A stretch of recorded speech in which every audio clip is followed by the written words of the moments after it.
আচ্ছা, আমি তো ঠিক বুঝতে পারতেছি না। হ্যাঁ, রাতের আধারে এই সকল জঙ্গি এবং অবৈধ এবং নিষিদ্ধ সংগঠনটা রাতের আধারে প্রকাশ্যে এই যে জয় বাংলা এই সকল দলটা লিখতেছে নিষিদ্ধ সংগঠন। আমি নাম বলবো না, নাম যেহেতু ওটা নিষিদ্ধ সংগঠন, তাহলে এই নাম বলা ঠিক হবে না।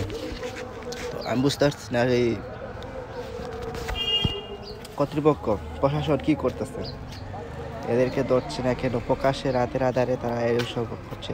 তো তাদেরকে আমি প্রশাসন এবং কর্তৃপক্ষদের আহ্বান জানাবো যত দ্রুত এদেরকে আটক করা হোক, এবং যদি আটক যদি না করা হয় তাহলে কিন্তু ছাত্র